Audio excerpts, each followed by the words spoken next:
adicionales que vamos a hacer una pasada rápida y ustedes lo leen y las consultas lo vamos a absorber en la medida que ustedes vean, ¿ya?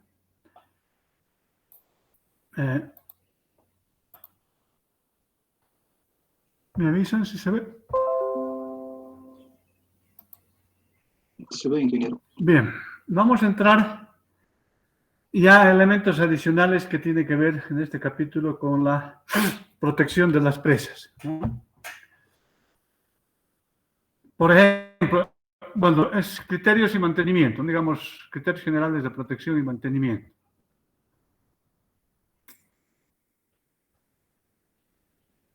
El primer elemento que tenemos que ver es si conocemos la crecida máxima. Obviamente, ahí hablamos de un tema de seguridad. ¿Cuál es en general el problema? Voy a un momentito. Que nosotros, si tenemos una presa, ¿ya? Y ubicamos un vertedero, ¿sí? Sabemos que cuando viene la crecida máxima, el hidrograma, esto se actúa, pero tenemos que evacuar por sobre el vertedero. Dos elementos importantes: proteger la presa propiamente tal, porque no se olviden que aquí, por ejemplo, es un vertedero con el típico perfil de Krieger, ¿sí? Pues que es inmediatamente, cuando entra en esta zona, muchas veces genera resalto y después continúa, o genera procesos fuertes de erosión, y esta erosión genera lo que es la erosión retrógrada, es decir, va avanzando hacia atrás y puede poner en peligro el pie del talud aguas abajo. Ese es un primer elemento. Y por otro lado, si esto no ocurre o complementariamente a ello, esta agua llega con, no se olviden que aquí bajamos así la crecida con materiales, etcétera, pero esos materiales se depositan en la presa y el caudal laminado acá sale, pero son aguas claras, es decir, con un alto potencial de erosión. Es decir, esa erosión, una vez que nosotros sale del vertedero de la presa, como les digo, puede ser complementaria inclusive a esta erosión retrógrada, ¿dónde vamos a disponer el agua? Y la idea es evitar justamente los sitios donde vayamos a disponer que se generen problemas de erosión. Entonces, ¿qué es lo que hacemos? Bueno, poner bloques que sean capaces de absorber esta energía. Ustedes saben cuál es la energía, un medio de la masa por la velocidad al cuadrado. ¿Cómo calculan la velocidad de salida acá? Simplemente con Bernoulli, ¿sí? Bernoulli aquí es igual a Bernoulli acá, más pérdidas, porque no se olviden que este es un escurrimiento a superficie libre. Pueden calcular la velocidad de salida y con la masa, obviamente calculando el ancho del vertedero, pueden tomar la energía. Entonces, ¿qué tenemos que hacer? Amortiguar esa energía. Usualmente se colocan dados disipadores. Y estos dados disipadores, ¿qué hacen? Además de amortiguar la energía, hacen que la altura de escurrimiento sea mayor. Al hacer la altura de escurrimiento mayor, la velocidad baja, por lo tanto se disminuye tanto la erosión retrógrada como la erosión hacia adelante. Y si en algunos casos tenemos que botar a zonas de quebradas, tendremos que verificar que no generemos procesos de formación de cárcavas y que esto se incremente y después tengamos problemas aguas abajo. Eso es muy importante en términos de lo que está asociado justamente al periodo de retorno. Aquí hemos hablado de no generar erosiones ni en el cauce, es decir, en esta zona, tampoco en los lugares donde vayamos a disponer, como son las laderas que a veces derivamos el agua ahí a las pequeñas quebradas. La clave es no generar problemas de estabilidad a la presa. Otro elemento importante es el coronamiento, ¿no? Es decir, ¿Contra qué? Bueno, obviamente hay que, es importante definir el uso. Si va a ser de mantenimiento, obviamente algunas pequeñas movilidades ingresarán, pero algunas presas, por ejemplo, incorporan las mismas carreteras, ¿no? Sobre todo si es un camino secundario, se puede cruzar por encima y continuar. Esos son otro tipo de protecciones, por eso es que se pone gravilla. Sin embargo, dos elementos son claves en la protección contra los daños. Por un lado, la lluvia, es decir, lo que precipita. Ya hemos hablado que esta llega con una energía, esa energía choca contra el coronamiento, desfragmenta las partículas y después cuando esa agua escurre se produce erosión laminar.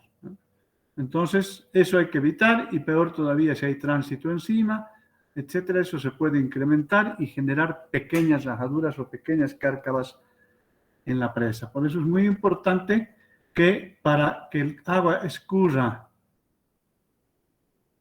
a lo largo del coronamiento, a pesar de que muchos coronamientos tienen sus drenajes, etcétera, en general, dependiendo de la longitud, a veces se hace con una pequeña pendiente de la mitad hacia los costados, de modo que cuando llueve hay un escurrimiento laminar y después se lo colecta y se lo evacúa. Lo mismo acá. A veces es simplemente en un sentido, cuando la presa no es muy larga, ¿no? Entonces, es importante entonces proteger también el coronamiento de la presa.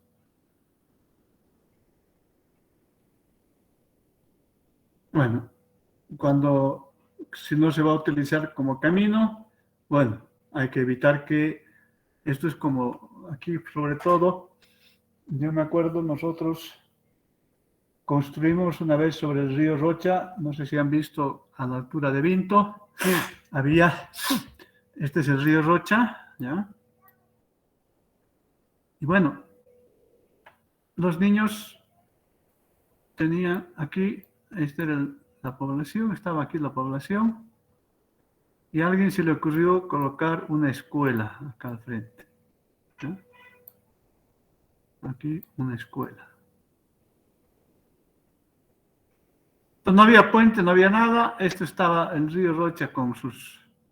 Y pusieron unas maderitas acá, entonces los estudiantes pasaban y venían. Pero era impresionante porque acá pasaba toda esa agua contaminada y demás. Después se hizo un proyecto de acondicionamiento hidráulico en ambas márgenes, ¿ya?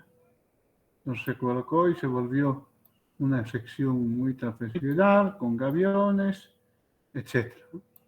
Entonces ya no era factible que los niños puedan hacer esto. La otra posibilidad era hacer este camino, que los niños se den la vuelta y que vengan a la escuela, y obviamente era bastante largo, al siguiente puente. Entonces se decidió hacer una pasarela, ¿no? Justo como a 20 metros aquí. Entonces ahí se ingresó, inclusive se hizo pensando en cómo es, gente que tendría problemas que caminar y demás. Ahí. Pero resulta que empezaron a haber accidentes. ¿Quiénes utilizaban? Las motos. Y porque se hizo una rampa, justamente pensando en los niños que podían ir con sus bicicletas en vez de darse una vuelta, o también los que tenían problemas con discapacidades, para personas adultas, todo, ¿no? Pero principalmente era para niños. ¿Quiénes aprovecharon? Los motociclistas, y obviamente ellos generaron accidentes a los niños. Y después, ¿quiénes más utilizaban? La gente que tenía vacas empezó a volverlo esto una pasarela para vacas. Y también hubo accidentes, ¿no? Es decir, entonces, en estos casos, por ejemplo, muchas veces, bueno, acá lo que se hizo, lamentablemente se tuvo que colocar lo que hacen en algunos lugares, unas barras, ¿no? De modo que ni pasen motos ni pasen vacas. Entonces, a veces aquí también la gente no respeta, entonces hay que colocar elementos que... Imagínense que ustedes no han contado con que se vuelva un paso de camiones. Entonces, eso hay que tomar en cuenta. Y en general, como les decía, el tratamiento usual consiste en colocar una capa de roca fina, en este caso material chancado, material gravoso, que además de la pendiente que les decía, de modo que las gotas, por ejemplo, caigan sobre este material y no generen procesos de erosión ni de pérdida de suelo, del suelo que está en el coronamiento de la presa.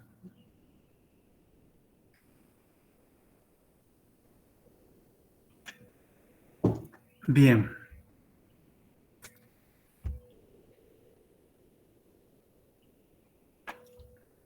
El otro elemento es la operación. Tenemos, por ejemplo, compuertas, válvulas, obras de toma y demás. No se olviden que las obras de toma tienen que estar sujetas ¿a qué? A atender la demanda, ¿no? Es decir, ese es el... Entonces, no solamente, cuando hablamos de operación y mantenimiento de una presa, no es solamente la parte física, es también todos aquellos que tienen que ver... Un momentito. ¿Qué quiere?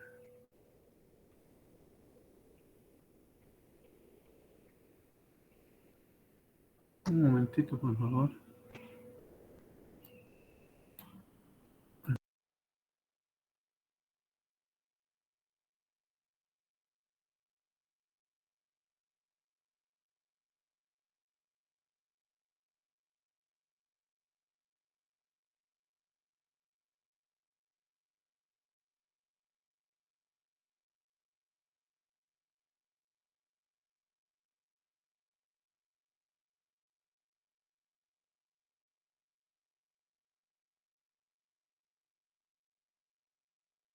¿No han escuchado? Nos dijo un momento, por favor, y luego... Ah, no, pero solamente ahorita, ¿no? Lo anterior lo han escuchado, ¿sí? Sí, ¿no? Sí. Ah, ya, disculpen. Ya. Entonces, acá hay un elemento que ustedes tienen que comprender, y es en los nuevos sistemas de planificación, cuando ustedes tienen, creo que les dan en alguna materia, algo así, objetivos específicos, objetivos generales específicos. Ese sistema, por ejemplo, es obsoleto, ¿no? Eso ya no se usa en el mundo, ¿no? Lo que se usa es impacto, que es cuando su proyecto contribuye a un objetivo mayor, por eso es lo que llaman a veces objetivos generales ustedes, el impacto, ¿no? Hay una presa, por ejemplo, ¿cuál es el impacto? En realidad, una presa contribuye a mejorar los medios, mejorar la calidad de vida de una población, ¿ya? O de los regantes, ¿no? Porque impacto, ¿qué significa? La calidad de vida de un regante no solamente son los alimentos, etcétera, ¿eh? También es educación, también es salud, pero uno contribuye. Cuando uno contribuye, entonces dice, yo estoy aportando a un impacto mayor en la persona, en la sociedad, y por eso se llama impacto, y uno contribuye a ello, y por eso que los tiempos de medición inclusive van más allá del proyecto. Después viene lo que se llaman los efectos, ¿no? Es decir, el impacto es un cambio en el desarrollo, un cambio estructural que queremos con el proyecto. Por eso decimos contribuimos. Después está lo que se llama el efecto, ¿eh? ¿Qué significa efecto? Es decir, es aquello que nuestro proyecto es responsable de cambiar. Es decir, va a generar ese efecto en las personas. Por eso se llama efecto cuando ustedes generan un cambio de comportamiento, un cambio de actitud. Por ejemplo, si tengo una presa, ya no voy a regar pues por inundación, voy a regar por optimizando lo que hemos hablado al principio, de tomar una cantidad de agua que sea lo más eficiente, es decir, que utilicemos lo que mínimo que necesita y lo más eficaz con la mayor cobertura y pasar de un sistema de inundación, por ejemplo, desperdicio, etcétera. Entonces, eso es un efecto. Efecto se dice cambio de comportamiento y o cambio de actitud que genera un proyecto, en este caso, para un mejor uso del recurso hídrico a través del almacenamiento. Entonces, para tener esos efectos, lo que se tienen son bienes, ¿ya? y se llaman bienes de capital y bienes de servicio. Por ejemplo, nuestra presa es un bien de capital. ¿Ya? Por lo tanto, si es un bien de capital, tiene que funcionar bien, etcétera, etcétera, es decir, técnicamente y demás. Porque si funciona como bien, va a contribuir a un efecto, ¿no? Pero también hay lo que se llaman, los bienes de capital son las infraestructuras, ¿no? Pero una infraestructura que está ahí y que no funciona, no es un bien de capital. Sería, en este caso, si la presa no funciona porque tiene demasiada infiltración, ustedes llenan y se vacía, etcétera, etcétera. Es decir, no es un bien de capital, es simplemente un pedazo de tierra, ¿no? Porque no genera ningún servicio como bien de capital. Pero usualmente también se tiene lo que se llaman los bienes de servicios. ¿Qué es un bien de servicio? Por ejemplo, un buen manual de operación de una presa, donde ustedes van a hacer, por ejemplo, ¿qué? Ahí van a decir, miren, tenemos que medir cuánto estamos llenando la presa, si en el periodo de lluvias, como está planificado, se prevé que va a llenar el 100%, después tenemos que hacer la operación del sistema y dar tal cantidad de demanda entre tales horas, es decir, hay todo un protocolo, eso se llama un bien de servicio. Ese documento donde usted está todo el manual de operación, pero que se usa y se aplica para ese propósito, se llama bien de servicio. Otra vez, y si ustedes pueden escribir el mejor manual y nunca lo utilizan, no es un bien de servicio, es un pedazo de papel que está ahí guardado en algún escritorio. Entonces, en el nuevo sistema de planificación, bienes de servicios y bienes de capital. Para generar esos bienes, entonces se necesitan actividades, ¿ya? ¿Y cuáles son esas actividades? Bueno, el proceso de construcción, ¿verdad? Y para generar esas actividades se necesitan recursos humanos y recursos materiales. Entonces, esa es la cadena del nuevo sistema de planificación, todavía pensando de forma lineal, es decir, unidimensional, causa-efecto. Pero ya ahora, por ejemplo, el mundo está girando lo que se llama la planificación en base a la teoría del cambio. Y el cambio ya es multidimensional, ¿no? Y ya lo relaciona con otros elementos, por ejemplo, con salud, educación. No es suficiente que nosotros generemos o almacenemos agua. Tenemos que preocuparnos de la calidad de esa agua, porque multidimensionalmente la calidad del agua puede influir en qué, no solamente en las personas, si es agua potable, en su salud. Se fijan, y hay una cadena multidimensional. O si es, imagínense si es para riego y en el área de aporte, no sé, hay algunos químicos que son contrarios, es decir, ya el nuevo avance en la planificación es la teoría del cambio. Entonces, a veces los bienes de servicio son muy importantes. Si no hay buenos bienes de servicio, la presa no funciona. Entonces, todo eso tiene que ver en general, muchas veces, el bien de capital está acompañado, no todas, pero acompañado de un bien de servicio, ¿no? Eso, bueno, instrucciones se deben establecer la frecuencia de escribir, estos son todos los protocolos. Por ejemplo, en presas de tierra se hará la conservación de rutina de los taludes del terraplén y de las coronas en los terraplenes.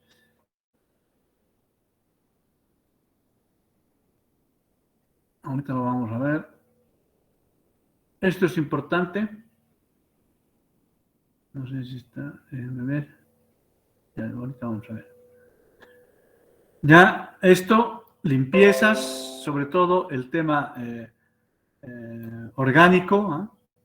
Muchas veces la lluvia o el oleaje desacomoda, por ejemplo, piezas del zip-zap o de la protección, o pasan autos que se disgrega y demás. Todo eso tiene que ver con el mantenimiento.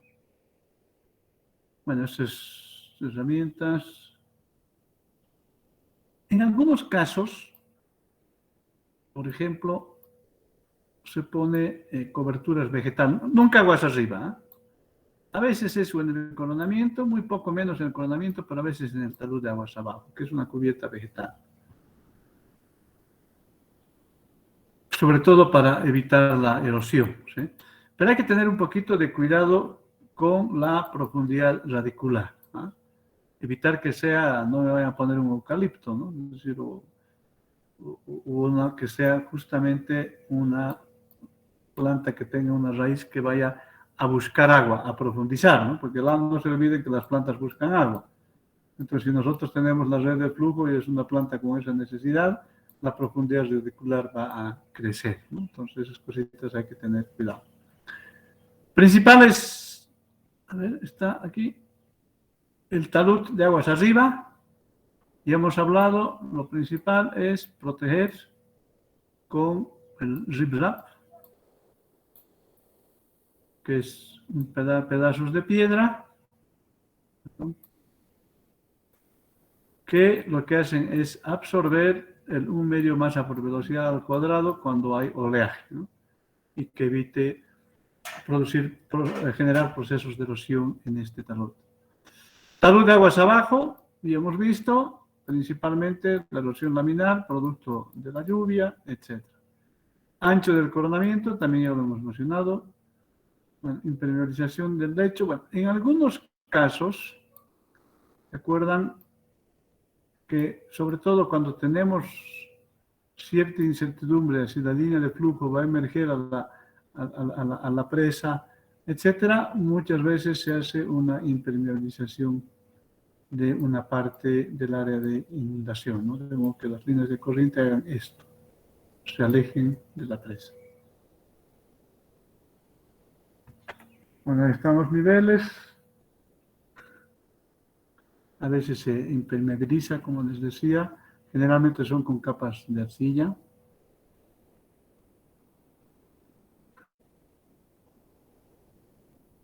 Bueno, dimensiones, la variedad de tipos de esto no es muy importante.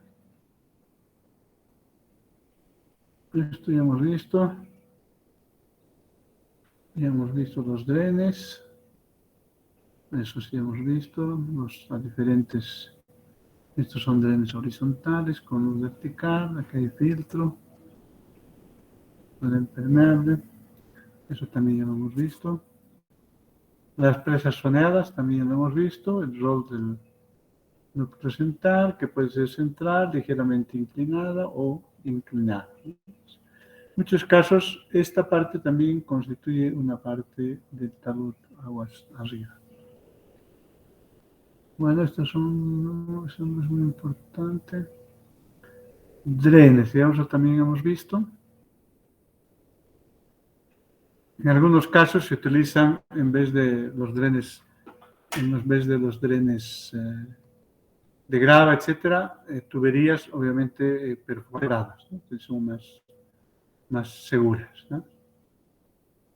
Acá, protección de taludes, lo que le decía, estos son típicos rip-rap, es decir, el un medio masa por la velocidad al cuadrado, eso significa del oleaje, ¿sí? Entonces ahí tiene, y siempre debajo del rip-rap una pequeña grava de arenilla, ¿no? Para evitar el funcionamiento de las partes angulares y también para evitar que la erosión laminar, cuando el agua choca, si bien es de mucha menos velocidad, pero siempre para proteger de la erosión. Aquí hemos visto también capas de grava o dependiendo del nivel de intensidad de lluvia. Aquí está lo que les mencionaba. Se fijan ustedes, en general es para el talud aguas abajo. Pero estas son especies de poca profundidad radicular. Borde libre, tienen ahí ustedes, no se olviden que hemos hablado del borde libre que está posterior a los criterios que ustedes han tomado para laminar el agua y demás. Ahí están las alturas. A veces hay ciertas recomendaciones, multiplicar por 1.5 la laminación. No se olviden que la laminación de la máxima crecida está en función también de la longitud del vertedero. Esto es importante cuando damos ciertos elementos adicionales al borde libre, no nos olvidemos de que la presa está sometida a un proceso de consolidación, ¿no? Y también hay que darle ese pequeño margen, de modo que se incorpore dentro de lo que es los elementos complementarios de la presa.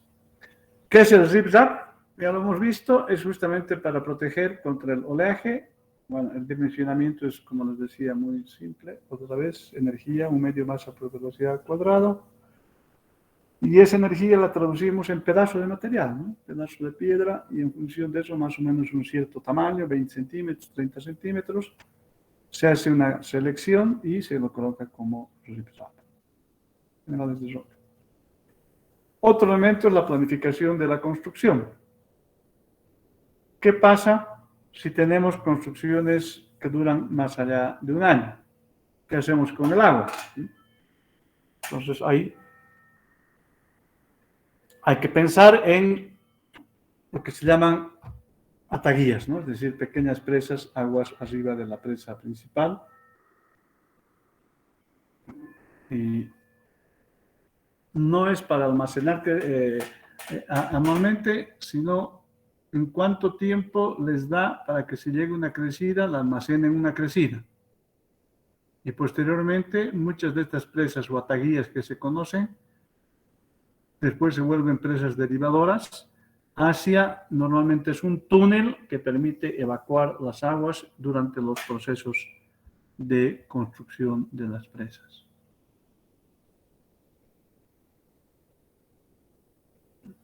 Bueno, esto ya lo hemos visto. Estas son recomendaciones. Los vertederos, no se olviden, estos son los elementos claves.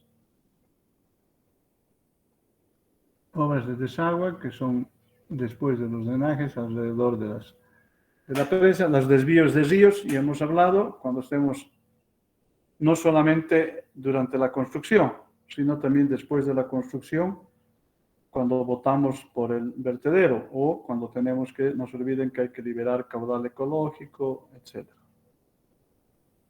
Entonces, todos esos elementos hay que incorporar y forman parte de la protección de drenajes, eso ya lo hemos visto, para evacuar el agua. Así estemos dentro del 1%, siempre debemos tener un drenaje porque no hay material que sea cinta impermeable.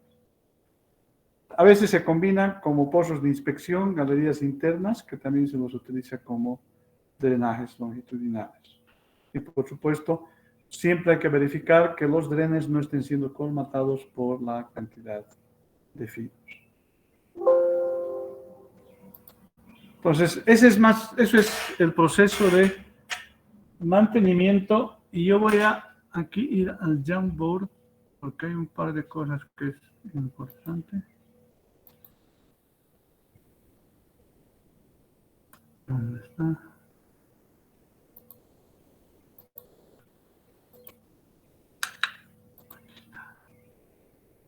Jamboard.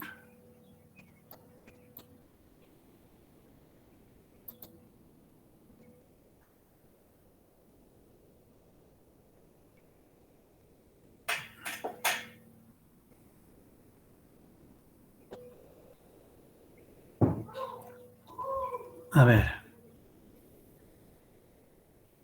Un momentico.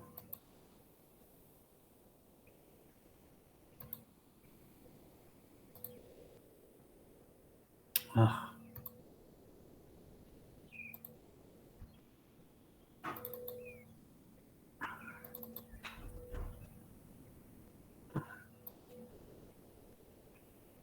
Bien. Voy a compartir.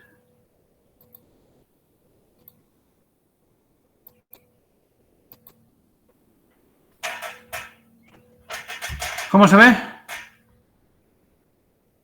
Se logra ver, ingeniero. Ya.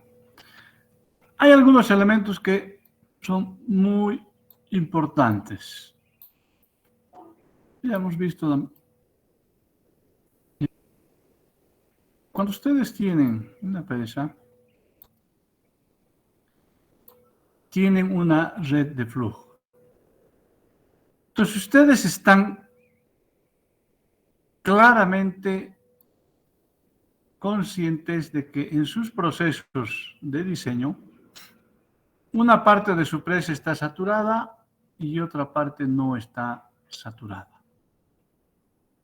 Esto es muy importante, hacer el monitoreo que efectivamente es así. Antes, obviamente, lo que hacíamos era introducir piezómetros. ¿Cuál era el piezómetro más rudimentario? Introducir un tubo, obviamente con todas las medidas, hacer perforaciones. ¿Para qué? Para verificar, obviamente, que el agua esté hasta este nivel. Los que se generaba, por ejemplo, los primeros eran simplemente unos flotadores. Acá y aquí había una regla. Entonces estaba calibrado de que en el coronamiento era 0 y si se pasaba, imagínense que subía 10 centímetros o 20 centímetros, ¿qué significa eso? Que la napa estaba moviéndose en 20 centímetros. Ya mi material, que yo consideraba que no estaba saturado aquí, sí va a estar saturado.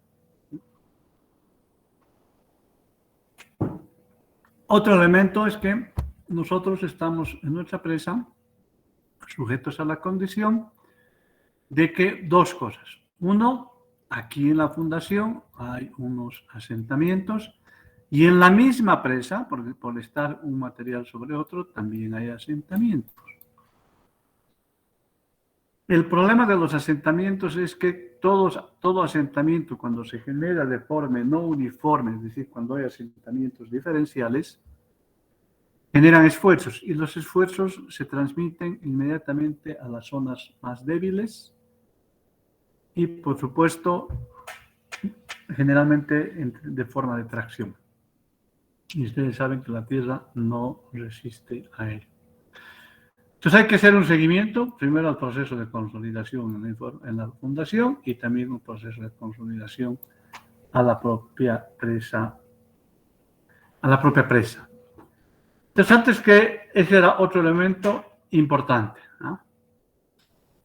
De saber dónde se estaba asentando y cuánto se estaba asentando.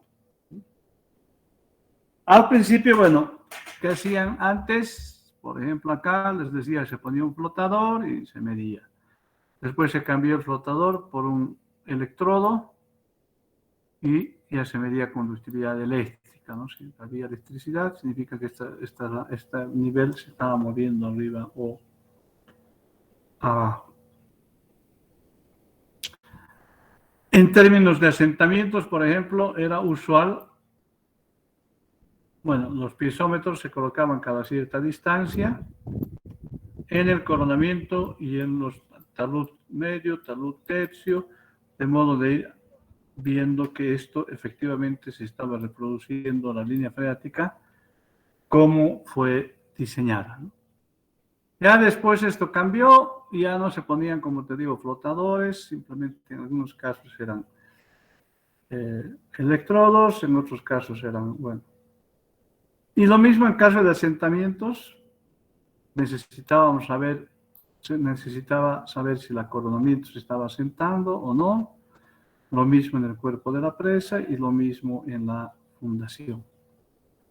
Entonces, ¿qué hacían? En general se ubicaban un BM o trasladaban, que era fijo. Y, por supuesto, ¿qué hacía? Se definía los puntos de primer orden, lo mismo a cierta distancia en el coronamiento y también a cierta distancia en los taludes. Y en general se ubicaba 1, 2, hasta 3 puntos para hacer lecturas en momentos diferentes para ver cómo andábamos. No se olviden que la presa tiene su propia curva de consolidación, etcétera. Entonces íbamos marcando en función del tiempo todo esto como se iba asentando. Pues eso se hacía mediante mediciones de topografía de primer nivel.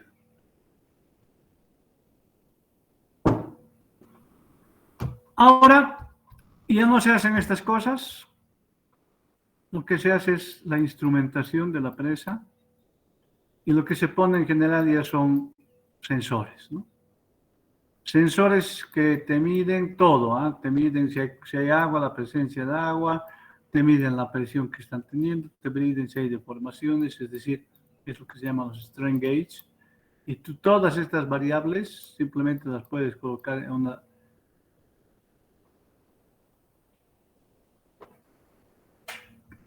en las recolectas, digamos, ¿no? Ya no necesitas el strain gauge, lo que haces es recolectar y las almacenas, inclusive las envías por, dependiendo de la presa, a veces las presas están alejadas mediante satélite, es decir, ya todo está informatizado y en general hay los tablas de los departamentos o los dormitorios de control se llaman, ya tienen esto y tienen diferentes pantallas de televisor, por ejemplo, donde pueden ver ya cómo la curva de deformaciones está ahí en tiempo real, etcétera, etcétera. Es decir, eso es muy importante, el componente de instrumentación, para justamente hacer seguimiento a todo lo que hemos visto anteriormente. Por ejemplo, dentro de los drenes, ¿qué nos sirve? Que cada vez nos muestre que efectivamente está circulando agua a presión atmosférica.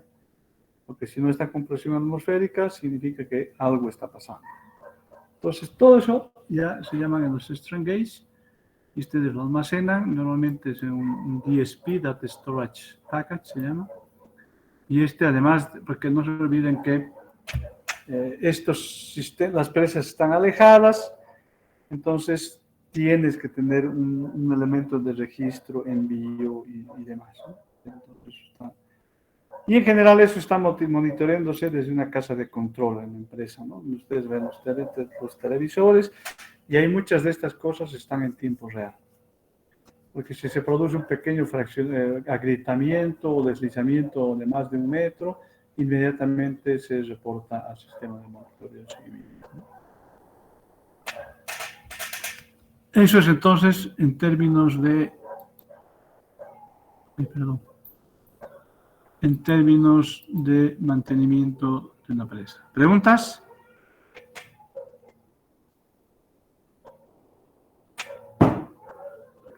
Bien. El otro elemento que es cada vez más usado, voy a compartir.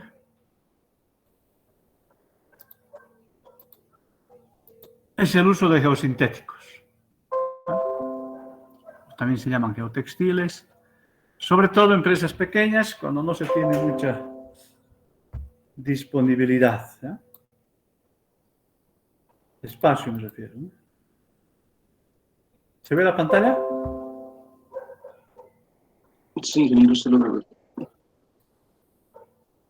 Bueno, en algunos casos van a encontrar bajo el nombre de geotextil, van a encontrar bajo el nombre de geosintéticos, ¿no? Y la base es mejorar el rendimiento, ¿no? Es decir, siempre reducir los costos, ¿no?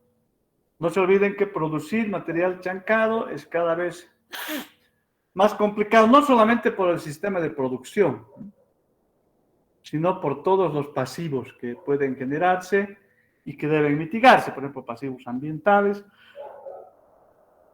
etcétera, etcétera, ¿no? Entonces, ¿qué es lo que queremos con los geosintéticos? Mejorar el rendimiento. Perdón.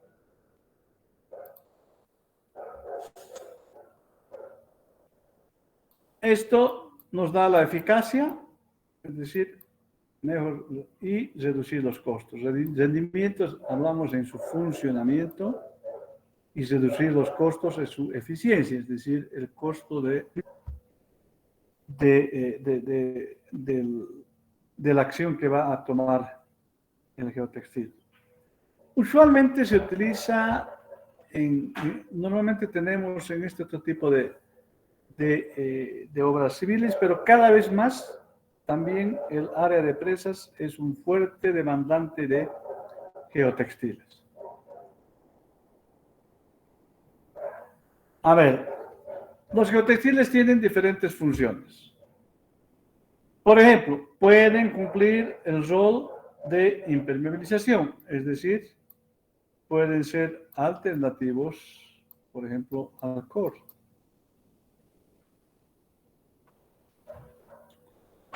Pero cuando nosotros hablamos del core, ¿qué le pedimos? Que nos reduzca el caudal de infiltración, que nos reduzca la presión de poros, que evite procesos de tubificación. Pues al geotextil o a la membrana debemos pedirle lo mismo. Que baje el caudal, perdón, que baje, que reduzca la presión de poros y demás. Entonces, eso también debemos pedirle al instrumento o elemento alternativo que estamos. Es decir, un primer elemento está asociado a lo que es agua. Otro tipo de geotextiles o geosintéticos es a lo que nosotros conocemos como filtros, es decir, evitar los procesos de migración de partículas a través de los intersticios y que esa migración no nos genere la tubificación. Entonces tenemos también geosintéticos que reemplazan a los filtros.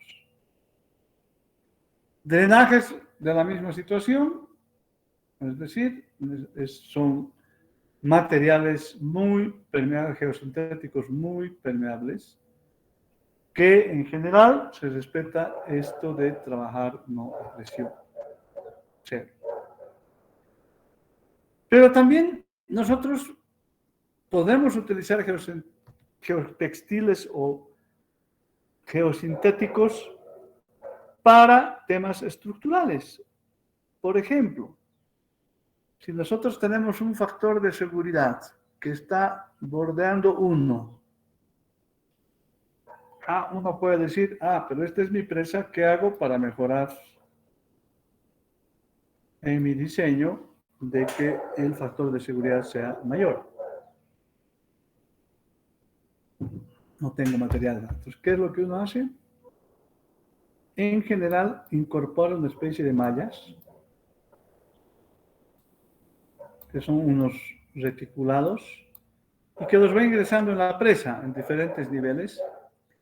¿Y qué es lo que hace? Imagínense que tenemos este reticulado dentro de la presa y cuando nosotros vayamos a hacer su círculo de falla, ya va a estar ahí adentro el reticulado. Entonces, cuando ustedes hablan con su fabricante, les dice, mire, equivale a simular un material con un ángulo de fricción de tantos.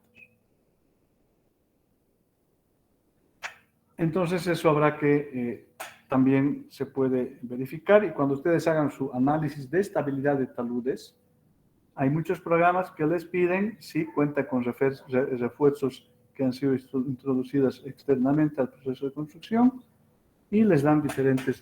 En el fondo les dicen, ¿y en cuánto cree usted que está mejorando el ángulo de fricción? Si yo tenía un ángulo de fricción de 25, puedo decir, con este material el fabricante dice que voy a ir a 32%. Entonces ustedes cambian el parámetro al material donde ustedes están asumiendo eso, ¿no? Y que están reemplazando.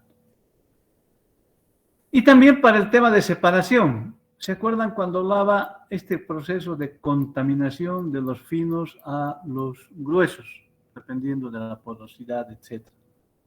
Muchas veces se utiliza también geotextiles que no son impermeables, son totalmente permeables, etcétera, solamente con una función de generar una separación. Bueno, hay algunos que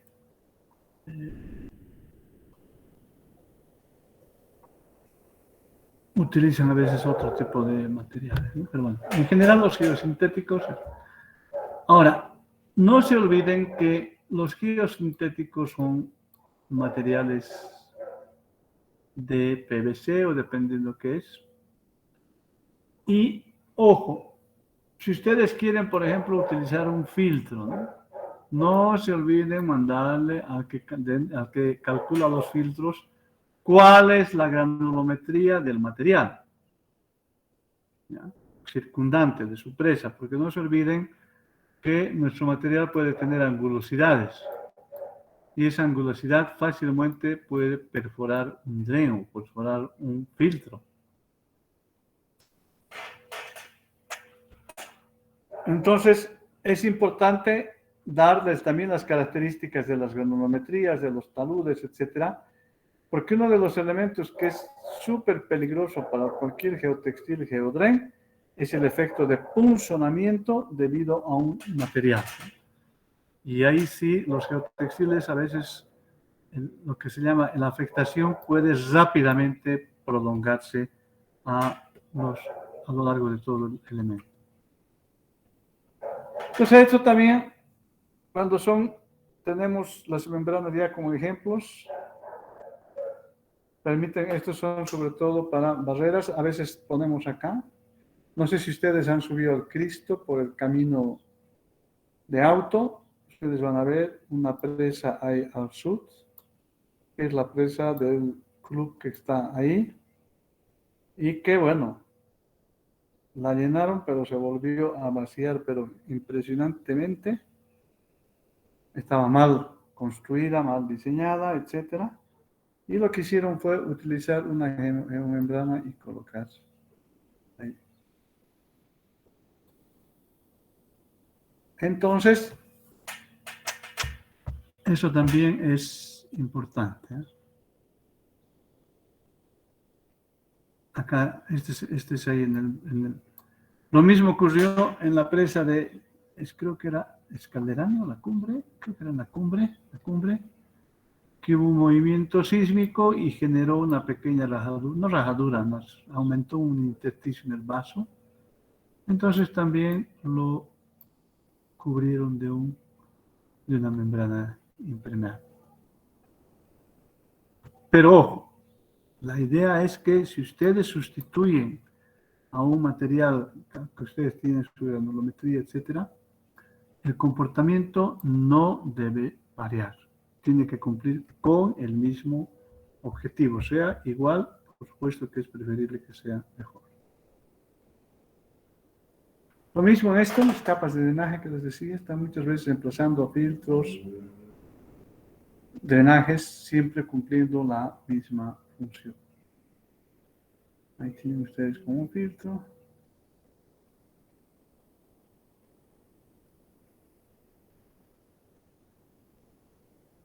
Lo que les hablaba antes, para mejorar la resistencia, lo que se llaman las geomallas.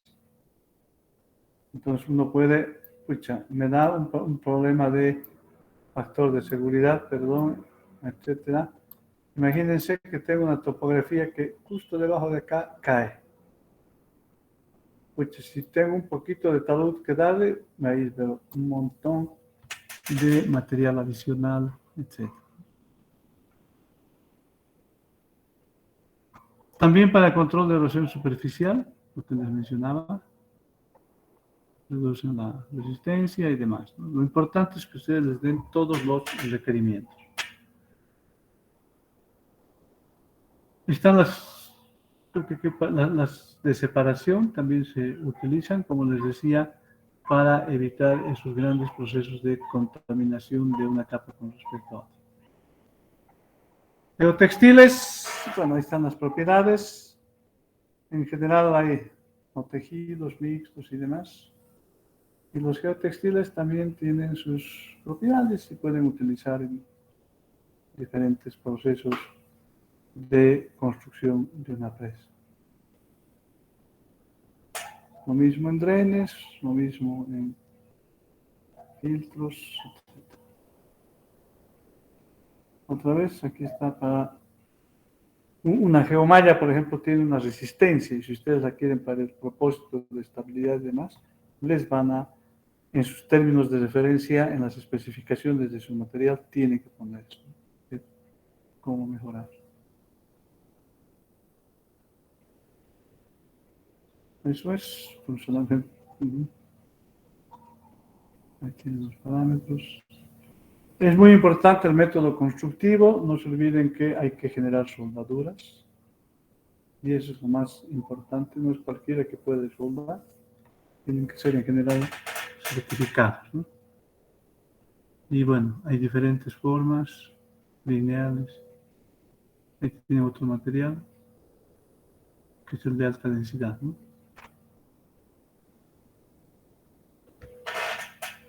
En general, el proceso de soldadura es lo que se conoce como el pegado de los geotextiles, ¿no? Geosintéticos.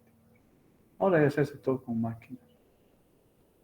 Ahí tienen el mismo elemento, tiene que tener su forma de ser construido. Porque ya les he dicho, el funcionamiento puede molestar, pueden venir de las piedras chancadas, de las rocas, palos, y hay que evitar todo eso. Soldadura, bueno, son diferentes técnicas, algunos lo hacen con leche caliente, otros con normal nomás.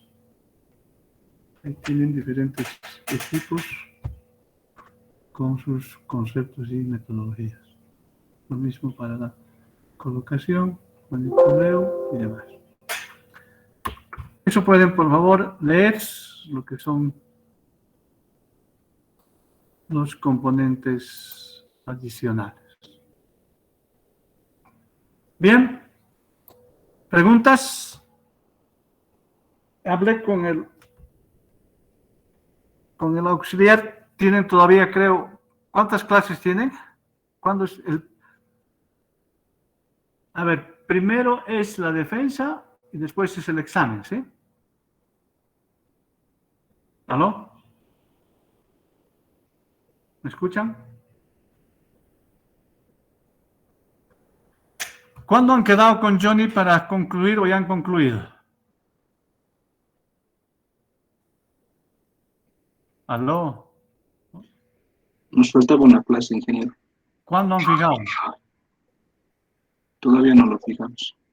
Ya, porque el 21 es la defensa, ¿sí? ¿O el 22? 21, ¿no? 21 creo que es. Sí. Entonces, ¿cuándo van a ser esa clase? ¿El viernes?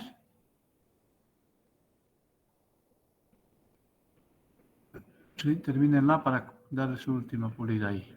¿Ya? De aquí nosotros nos preparamos para el examen. ¿Ya? Y voy a estar con todas las preguntas que a ustedes les surjan.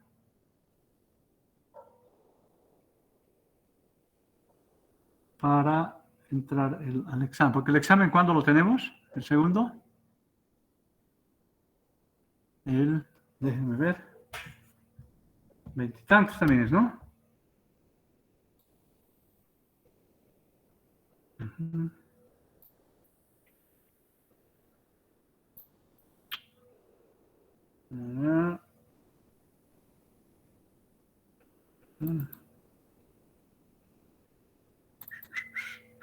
Aquí está. Aquí está. 2, 20, 21. A ver. El 21 es el otro ya. Ah, el 20. El lunes tenemos examen. El lunes 20 tenemos examen. Y después el 10 de enero. Y ahí terminamos el examen, los 3 exámenes. ¿Está bien? Sí, el lunes.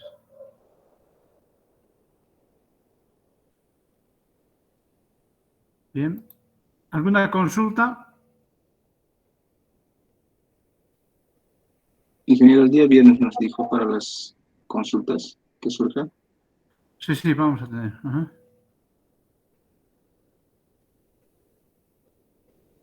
Y de ahí es exámenes.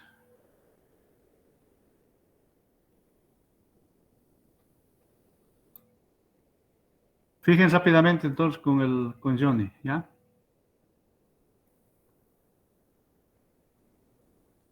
Bien, si no hay consultas, quedamos acá y nos vemos el viernes, ¿ya? Ingeniero, una consulta. Sí, seguro, adelante. Nos dijo que si aguas arriba existía, digamos, alguna contaminación, nosotros también teníamos que ver la calidad del agua que vamos a distribuir. El ingeniero se encarga de tomar algunas medidas para que a futuro no haya algunos de la población, por así decirlo, que contaminen aguas arriba, o es que se ven cuando se presenta esa situación, o cómo es esa parte. No, eso es parte de los... Eso es bien interesante, miren, les voy a contar un caso real. Y que ustedes... Dos casos en realidad, ¿ya? Vamos a ir al Jamboard, porque es bonito. Esos son dos casos bonitos. A ver, mostrando imágenes que coinciden. A ver. Aquí estamos. Aquí estamos. Acá.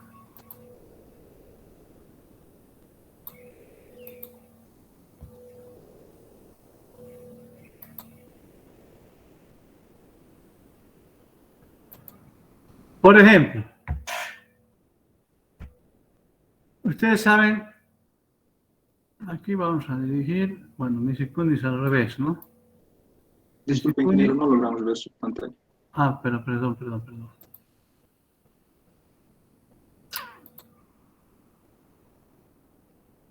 ¿Ahora sí?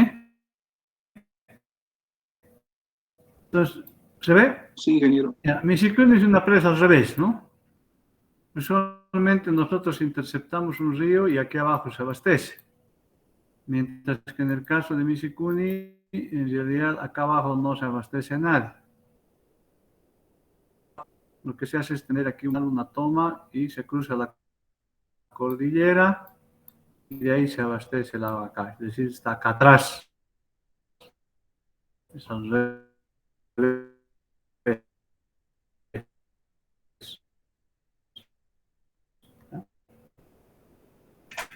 Y sabemos que en toda esta zona, ¿no? Que antes, por ejemplo, se dedicaba a la agricultura acá, unos se han ido, otros se han trasladado y demás. Inclusive para generar con ellos hay una serie de proyectos que tienen las comunidades para estar con la presa. Pero ¿qué sucede? Aquí hay agua potable, ¿sí? ¿Qué pasa si no hay una buena relación entre los operadores de la presa, los que gestionan el proyecto Nishikuni, voy a decir, y las comunidades? Como que eso sucedía, si ustedes se acuerdan, durante la construcción, cada vez las comunidades les bloqueaban el camino, etcétera, etcétera, y conseguir cosas adicionales. Ya cuando esté en operación, no se olviden que esto es agua potable y en agua potable está asociado una planta de tratamiento, porque lo que nosotros tenemos que entregar, la empresa del agua tiene que entregar un agua apta para consumo humano.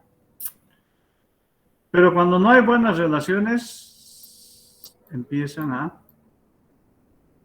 por ejemplo, si yo voy a hacer agricultura, lo importante es que haga una agricultura con el mínimo de químicos. O los mínimos que yo tome, no se olviden que si hay lluvia, si hay una erosión laminar, entran a la presa y la idea es que esos mínimos se puedan degradar y no hay problema. Después se trata en la propia presa. Pero a veces cuando hay problemas con ellos, ¿qué es lo que hace la gente? Usa más químicos porque dice, no, yo voy a intensificar y en vez de tener 2 cosechas al año, quiero 4 cosechas al año. Hace un tremendo uso y esta planta no estaba preparada para semejante tasa.